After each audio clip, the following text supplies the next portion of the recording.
Frá og með 1. janúar þurfa ökumenn að greiða fyrir hvern ekinn kílómetra eftir að frumvarp kílómetragjald var samþykkt. Fjárlög voru samþykkt á 7. tímanum og þingið komið í jólafrí. Leiðtogar Evrópusambandsins sitja á maraþonfundi í Brussel og ræða hvernig fjárhagsstuðningi verður háttað við Úkraínu næstu árin. Deilt risalán byggt á rússneskum fjármunum en þeir hafa verið frystir í evrópskum bönkum.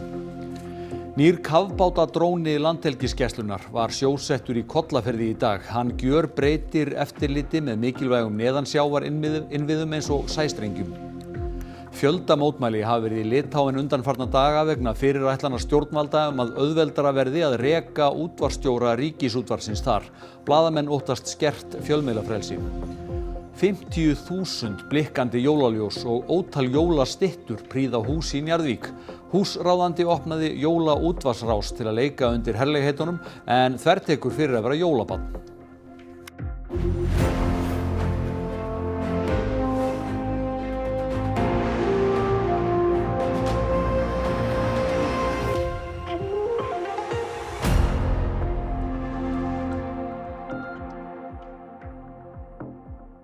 Gott kvöld. Fyrstu fjárlög ríkisstjórnarinnar voru samþykkt á 7. tímanum á Alþingi og Alþingi nú komið í jólafrí. Magnús Geir Eyjólfsson, þetta hafa væntanlega verið annasamur dagur á þinginu. Já, það fór allt á fleygiferð hérna síðdegis og atkvæðagreiðsluhnapparnir voru rauðglóandi. Þetta byrjaði nú á 7. tímanum þegar frumvarp kílómetragjald var samþykkt, þannig að frá og með 1. janúar þurfa allir eigendur ökutækja að greiða fyrir hvern ekinn kílómetra. Frumvarp hækkun frítekjumarks eldri borgara var samþykkt og sem og frumvarp hlutdeildarlán sem á að gera slík lán aðgengilegri fleirum. Nú og svo var þetta stóra málið fjárlögin, þau runnu tiltölulega auðveldlega gegn hér klukkan 6:30. Það náttúrulega oft mikill titringur á þessum lokadegi þingsins. Var það raunin í dag? Já, það var nú svona tiltölulega létt yfir þingmönnum hérna fram á gangi en það var sannarlega karpað hérna í svona bakherbyggjunum. Seint í gær gerði Viðreisn kröfu að eitt af útlendingamálum utanríkisráðherra yrði sett á dagskrá og klárað fyrir jól.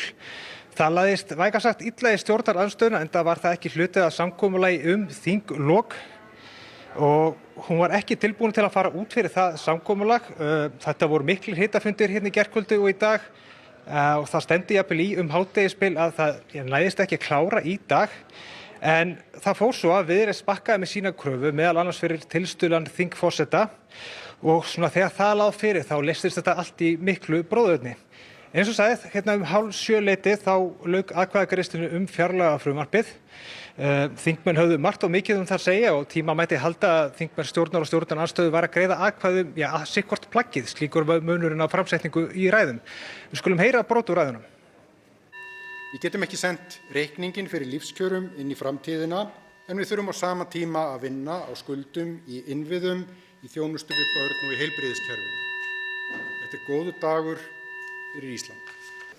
Fjárlög sem tala inn í langtíma stöðugleika og ég vil nota tækifærið og óska ríkisstjórn Flokks fólksins, Viðreisnar og Samfylkingar innilega til hamingju með sín fyrstu fjárlög. Þetta vísir að framtíð sem að þessi ríkisstjórn og meirihluti ætlar að skapa. Þetta fyrsta risaskrefið en það tekið af ábyrgð, það tekið af raunsæi og þeirri festu sem þarf til að stýra ríkisfjármálum og það gerir mig stoltan. Það var talað aðhaldssöm fjárlög. Aðhaldssöm fjárlög með 143 milljarða króna raun útgjaldaaukningu á milli ára. Það var talað að ekki hækka skatta. Ekki hækka skatta. Það eru 30 milljarðar rúmlega í skattahækkanir. Þetta eru gríðarlegar skattahækkanir. Þetta eru gríðarlega útgjaldahækkanir. En ég vona svo sannarlega þjóðarinnar vegna í baráttu við vexti og verðbólgu að þau reynist vel, en ég hef mikla efasemdir það. Það afrakstur fyrsta árs þessarar ríkisstjórnar sem með framlagningu þessara fjárlaga, skattahækkana og útgjaldavaxtar staðfesta það að ekki standi til að standa á nokkurn hátt við kosningafyrirheitir af flokka sem mynda þessa ríkisstjórn. Já, þótt andúðsloftið hafi verið þungt í þingsal á þessum tímapunkti, það var nú annað på teiknum þegar þingforseti hafði sleppt þingmönnum lausum í jólafrí. Það var fallist í faðma þvert á flokka og þingmenn óskuðu hverjir öðrum gleðilegra jóla. Þingið kemur aftur saman 14. janúar og þá hefst slagurinn á ný. Svona á Alþingi. Frá Alþingi höldum við núna til Brussel því umdeilt risalán Evrópusambandsins til Úkraínu helsta málið á maraþonfundi leiðtoga aðildarríkjanna sem nú stendur yfir í Brussel. Björn Malmquist, fréttamaður, á fundinum. Útlit fyrir að það náist samstaða á fundi leiðtoganna? Það allsendis óvíst akkurat núna en það varkár bjartsýni sem að ríkir hérna, sagði mér diplomát sem ég talaði við hérna í byggingunni fyrir nokkrum mínútum síðan og fullur vilji leiðtogans til að komast að niðurstöðu með fjármögnun fyrir Úkraínu að næstu 2 árin. Hvernig sem að hún mun svo líta út. Leiðtogafundurinn hófst fyrir hádegi og Volodymyr Zelensky, Úkraínuforseti, kom hingað á fund leiðtogana og var í nokkra klukkutíma. Síðan þá reyndar búið að ræða önnur málefni og formleg umræða þetta lán sem að allt snýst til Úkraínu enn ekki hafin. Hún bíður kvöldsins og mun sennilega standa fram á kvöld. En umræðan þetta þetta búin að vera í bakgrunni þessa leiðtogafundar og reyndar hér í Brussel undanfarnar vikur og mánuði. Og var það sem að leiðtogarnir voru spurðir þegar þeir komu á fundin hérna í Brussel í dag.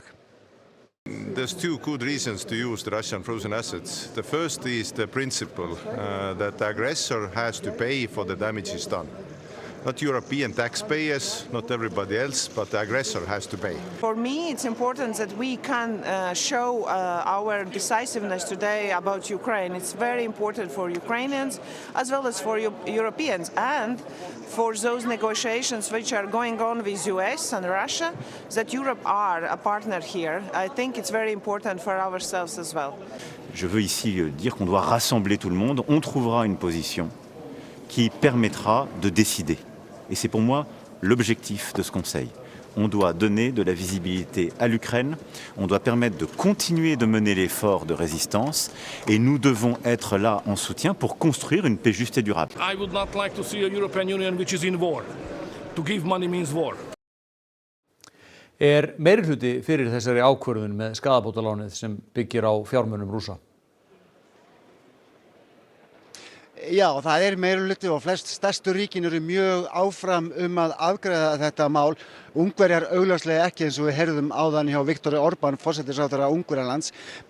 Belgar eru mjög meðmæltir stuðningi en hikandi við nákvæmlega þessa ráðagerð. Þeir vilja fá tryggingar frá öllum öðrum aðildarríkjum Evrópusambandsins að því að þessi bankastofnun sem að geymir mest af frystum fjármunum Rússa hérna í Brussel og það þykir nokkuð ljóst að það verður ekki farið gegn óskum Belga í þessu. Þannig að þeir hafa svona í rauninni neitunarvald þótt það þurfi ekki fulla samstöðu aðildarríkjanna til að afgreiða þetta mál.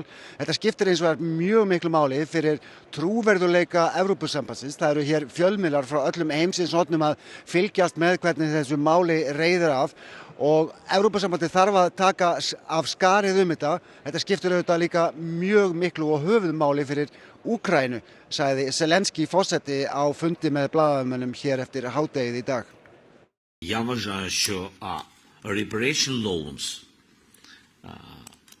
вони повинні бути позитивно вирішені це питання, тому що це питання не тільки питання фінансової підтримки України в першому кварталі наступного року, а це і питання іншого характеру. Ми дуже не хочемо, щоб цей інструмент потім залишився в руках русських. Ми дуже цього не хочемо, а вважаємо, що вони будуть робити все, щоб це блокувати. En málefni Úkraínu eru ekki það eina sem ber á góma í Brussel í dag. Nei, hingað mættu nokkur þúsund bændur á traktorum sínum og gerðu háreysti í borginni og héldu reyndar vöku fyrir mjög mörgum íbúum í Brussel í nótt og hafa verið að mótmæla hérna í Evrópuhverfinu í dag. Þeir eru á móti fríverslunarsamningi við Mercosur-ríkin í Suður-Ameríku sem komin á koppinn, nánast komin á koppinn og stóð til að staðfesta í Brasilíu helgina. Þetta mál ekki formlega á dagskrá leiðtogana en þó rætt hérna og mér reyndar sagt að það séu allar líkur á því að staðfestingu þessa samnings verði skúpað fram í janúar. Það eru deildar meiningar þetta eins og margt annað á þessum fundi en við bíðum hérna aðalega eftir niðurstöðunni hvað varðar Úkraínu. Það gæti orðið seint í kvöld í nótt eða jafnvel á morgun en við fylgjumst með áfram hér í Brussel. Takk fyrir þetta, Björn Málkvist, þú stendur vaktina áfram. Nýr, fjarstýrður og mannlaus kafbátur Landhelgisgæslunnar getur kannað ástand sæstrengja og annarra mikilvægra innviða á mikilli dýpt neðansjávar. Hér verið að sjósetja nýjasta tæki Landhelgisgæslunnar. Það kafbátadróni frá Teledyne Gavia, en gæslan ekki ennþá búin að ákveða hvað þessi bátur á að heita. Kafbáturinn verður nýttur í eftirlit við leit og björgun. Það mikilvægasta við þennan drón er að það er að nota hann til þess að taka stöðumynd af því hvernig ástandið er. Þetta kanna hafsbotninn, er eitthvað sem er óvenjulegt þar, er eitthvað sem þarf að bregðast við.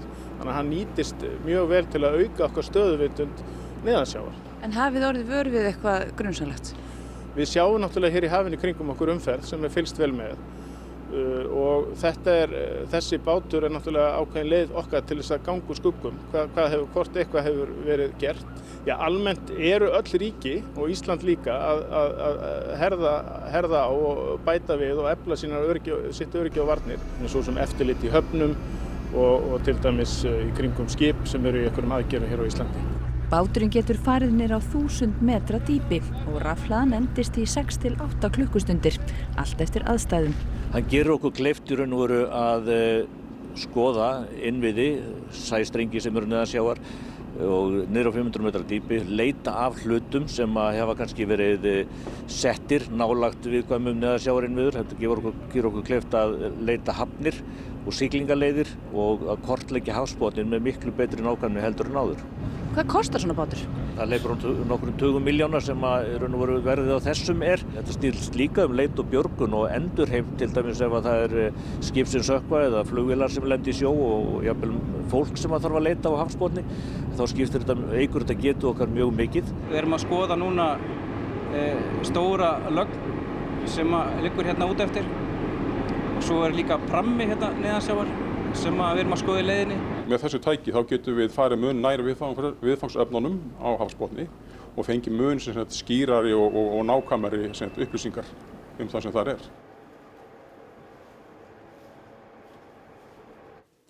Þúsundir hafa mætt á mótmæli við þinghúsið í Litáen undanfarna daga gegn fyrirhuguðum breytingum á stjórnun ríkissjónvarpsins LRT. Breytingarnar gera það auðveldara fyrir stjórn LRT sem er pólitískt skipuð að hluta að reka útvarpsstjórann. Fyrir utan mótmæli almennings hafa starfsmennirnir sýnt andstöðu sína á tillögunum, meðal annars með þögnum í útsendingu og þáttum nauðsyn frjálsra fjölmiðla í lýðræðissamfélagi. Áhyggjur beinast einkum að því að breytingarnar hafi slæm áhrif á lýðræðislega umræðu. Aš užaugau laisvai Lietuvoje, kur visada galėjau sakyti, ką aš galvoju, ir auginu 2 dukras ir noriu, kad ir jos galėtų sakyti ir girdėti tiesą ir tai, ką jos nori, o ne kažkieno kito sugalvotus dalykus. Žurnalistai ir istorikai ar kultūra visa nėra valdžios priešai. Jie tėra kanarėlės šachtoje. Kai pradeda justi jos, netrukus pradės justi visi. Kai kanarėlės pradeda dusti, dusta visi. Kai nyksta sąžinė, žlunga ne tik LRT, žlunga Respublika. Hallgrímur, í hverju felast þessar tillögur að breytingum nákvæmlega? Núna þurfa 2/3 stjórnar LRT að samþykkja það í opinberri atkvæðagreiðslu ef það á að reka útvarpsstjórann. Ef að breytingin kemur til framkvæmda þá þarf aðeins einfaldan meirihluta og atkvæðagreiðslan má vera leynileg. Það er líka verið að frista fjárveitingar til Ríkisútvarpsins í 3 ár. Ríkisútvarpið hefur yfirleitt fengið ákveðið hlutfall af skatttekjum en þarna verður þetta sama fjárhæðin sem þýðir þá í raun niðurskurð. Og þessu hefur verið mótmælt víða, ekki aðeins í Litáen, heldur líka af hálfu EBU, samtaka almannaþjónustumiðla í Evrópu, og líka af alþjóðasamtökum blaðamanna og þau óttast að þetta sé fyrsti liður í að koma almannaþjónustumiðlinum á sama stað og samskonar miðlum í Ungverjalandi og Slóvakíu sem lúta nánast beinni pólitískri stjórn. Hver er rótin að þessari breytingu? Flestir telja að þetta sé komið frá þjóðernissinna hægri flokknum Nýju dögun sem situr í ríkisstjórn. Leiðtogi þess flokks, Remigijus Žemaitaitis, hefur gagnrýnt fjölmiðla býsna harðlega. Jafnaðarmenn eru með þeim í stjórn og þeir styðja þessa tillögu, hafa einnig gagnrýnt LRT fyrir að svona draga taum stjórnarandstöðunnar.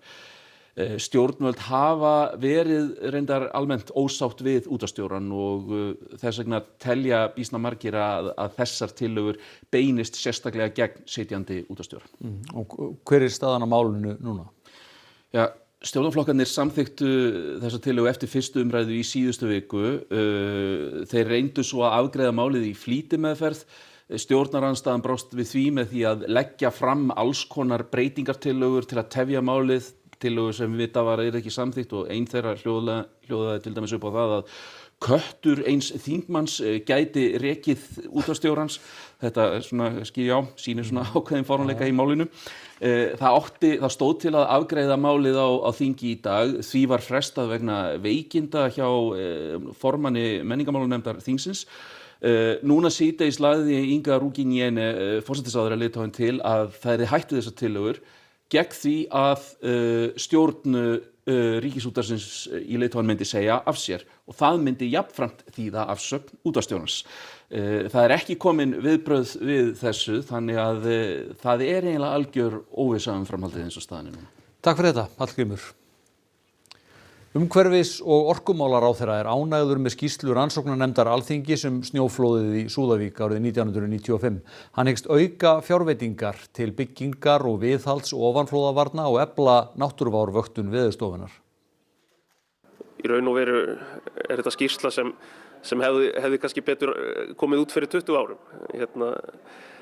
En það gríðarlega mikilvægt og gott að hún sé komin fram og mér sýnist hún mjög vel unnin og skrifuð af virðingu gagnvart viðfangsefninu. Öll umgjörð ofanflóðavarna sem heyrir undir ráðuneyti Jóhanns Páls hefur gjörbreyst eftir snjóflóðin 1995. Síðan þá búið að gera þá hættumat fyrir bæ og þorp þar sem að snjóflóðahættir talið vera umtalsverð og á þeim kortum sjást svolítið víðfeðm hættusvæði. Hús á þessum svæðum eru rýmd ef hætta á snjóflóði. Á allra hættulegustu svæðunum þykir rýmingaráætlun ekki nóg. Heldur þurfti að grípa til varanlegra aðgerða. Ýmist að kaupa þá upp hús og flytja byggð eða að verja hana með þá varanlegum vörnum eins og við sjáum hér. Því verkefni ekki lokið. Mér finnst að þetta hafi að sumu leyti gengið of hægt. Markið var sett á að klára helstu varnir fyrir 2010, það gekk ekki upp, heldur ekki 2020. Þannig að núna unnið samkvæmt því að reyna að klára upp úr 2030 og þess vegna einmitt settum við aukna fjármuni í þetta. Ríkið setur líka aukið fjármagn í viðhald varnarmannvirkja. Þá á að efla eftirlit og getu Veðurstofunnar til að sinna náttúruvárvöktun og stemma stigu við að fólk dvelji í húsum á lokaða svæðinu í Súðavík á veturna. Við erum núna á þessu löggjafarþingi með frumvarp sem snýst meðal annars að girða betur fyrir að fólk sé að dvelja í húsnæði á hættusvæðum vetrarlangt, að skapa sterkari varnaðaráhrif og gefa lögreglunni auknar heimildir til að girða fyrir þetta. Hann segir skýrsluna sína að almannavarnakerfið hafi verið ófullnægjandi á sínum tíma. Tilgangurinn hafi hins vegar ekki verið að finna sökudólga eða leggja mat á hvort tilefni væri til að greiða sanngirnisbætur. Við búum auðvitað í samfélagi þar sem hver sem getur látið reyna á rétt sinn fyrir dómstólum, hver sem telur á sér brotið. 100 ár eru frá svaðilför sjálfs fjallabensa upp á Mývatnsöræfi sem síðar varð efniviður vinsællar skáldsögu Gunnars Gunnarssonar aðventu. Tímamótunum verður fagnað á heimaslóðum Bensa í Mývatnssveit í kvöld.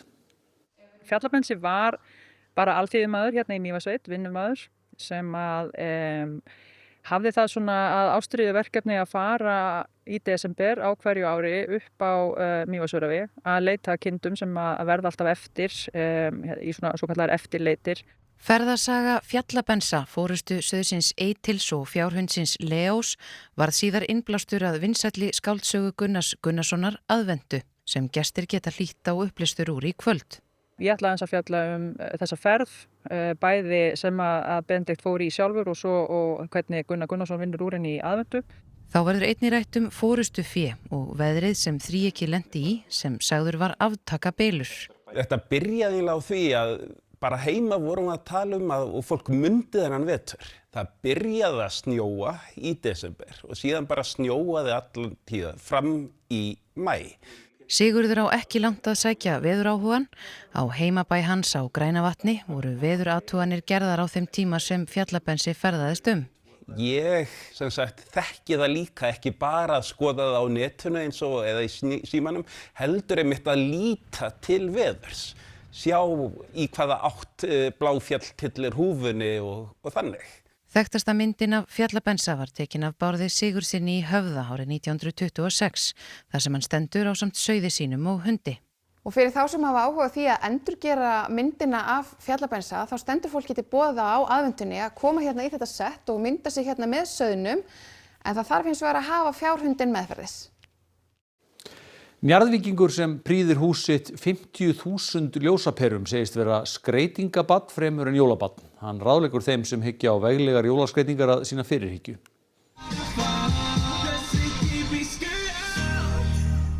Get ekki sagt þessi jólabarn allavega. En þetta ekki eitthvað sem jólabörn gera, að skreyta húsið sitt svona? Jú, ég held að sé bara skreytingabarn eða, ég veit ekki. Já, af hverju gerur þetta? Mér finnst það bara gaman sko, að fikta í þessu. Það að minnsta kosti nóg til að fikta í á þessu húsi, enda það prýtt 50.000 ljósaperum og svo eru fjölmargar jólastyttur og annað jólaskraut í garðinum og á húsinu sjálfu. En allt hófst þetta fyrir árið þegar keppt titilinn Jólahús Reykjanesbæjar, en þá kom stafið á bragðið og hvergi nærri hættur. Pláss fyrir fleiri? Já, nóg pláss. Verða fleiri? Já, miklu fleiri. Það ætla að reyna að skreyta miklu meira á næsta ári sko. Íris, hvað í uppáhaldi hjá þér? Þessi krans. Þessi krans? Og hvers vegna? Því pabbi bjón til. Hvað segja nágrannarnir við þessu öllu? Þeim finnst þetta bara geggjað. Eitthvað að fólk sé að koma að skoða húsið? Já, allan sólarhringinn. Mjög mikið sko. Verður fyrir ykkur ónæði? Nei, ekki neinu. En áttu einhverja fyrirmynd í jólaskreytingum? Það var alltaf Christmas Vacation sko. Davíð lætur ekki staðar numið við ljós og skraut. Hann forritaði ljósin svo þau blikkaði takt við jólalög sem hann spilar í hljóðkerfi í garðinum og á FM-rás sem hann kom á fót. Og eitt af fjölmörgum jólatrjám í garði Davíðs lætur sitt ekki eftir liggja. Það syngur tónlistina sem í gangi. Já, það kannski spurning sem margir myndi vilja heyra svari við. Hver rafmagnsreikningurinn í desember? Það var 3.000 skall fyrir að aukalega sko, þannig að þetta ekki neitt sko. Eitthvað ráð sem myndi vilja gefa fólki sem langar til að skreyta húsið sitt svona veglega? Ekkert svona, nei, ég held ekki, eða þú veist, ég byrjaði bara að safna í janúar sko, alls konar skrauti og ég held að það sé eina sko, það voru ekkert svo dýrt sko. Sjáum næst hvað verður í Kastljósi kvöldsins. Í Kastljósi í kvöld förum við yfir helstu stefnur og strauma í dægurmenningu ársins 2025. Mér finnst að vera bara svolítið svona ár skinkunar. Við þefum líka af helstu ilmvötnum ársins og fáum úr því skorið hver sé jólailmurinn í ár. Ég myndi óska þess að áhorfendur gætu fundið þessa lykt. Að lokum lítum við inn í Hallgrímskirkju og leitum uppi hinn sanna jólaanda.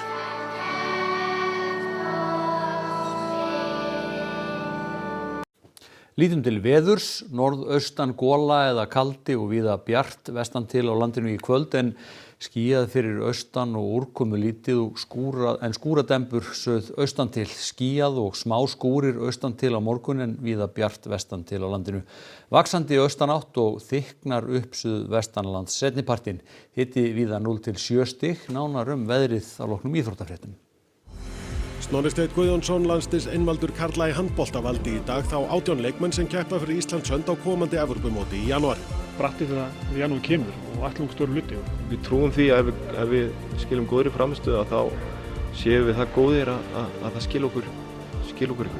Steven Tobar Valencia og Sigvaldi Björn Guðjónsson hlutu ekki náð fyrir augum Snorra Steins að þessu sinni og þá Þorsteinn Leó Gunnarsson meiddur en mun æfa með hópnum. Það erfitt og kannski leiðilegt náttúrulega að skilja Steven og Sigvaldi eftir.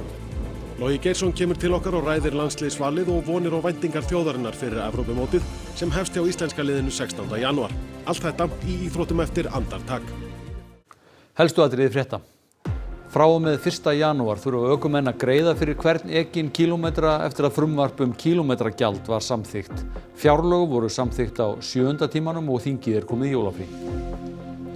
Leiðtogar Evrópusambandsins sitja á maraþonfundi í Brussel og ræða hvernig fjárhagsstuðningi verður háttað við Úkraínu næstu árin. Deilt risalán byggt á rússneskum fjármunum en þeir hafa verið frystir í evrópskum bönkum. Nýr kafbátadróni Landhelgisgæslunnar var sjósettur í Kollafirði í dag. Hann gjörbreytir eftirliti með mikilvægum neðansjáarinnviðum eins og sæstrengjum.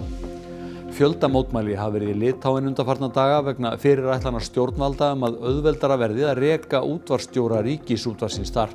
Blaðamenn óttast skert fjölmiðlafrelsi.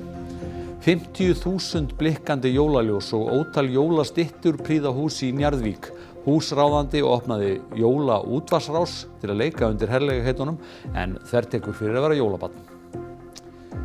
Þessi fréttatími á enda en Ríkisútvarpið með fréttavakt allan sólarhringinn. Þið finnið þennan og aðra fréttatíma í RÚV appinu eða í spilaranum.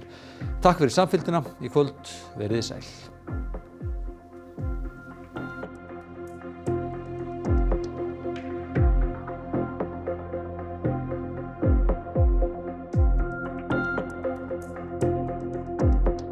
Á RÚV í kvöld.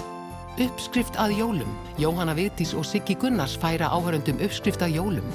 Í þáttunum setja þau saman jólaveislu, velta fyrir sér jólalögum, hefðum og ýmsu fleiru. Dagur í lífi. Íslensk þáttaröð í 8 hlutum. Einlægar og opinskáar frásagnir fólks sem býr við aðstæður sem eru ólíkar því sem flestir eiga venjast. Myrkir englar. Pólskir spennuþættir jarðfræðinginn Lenu. Hún snýr til heimabæjarins í leit að dóttur sinni sem grunuð að hafa numið hóp barna á brott.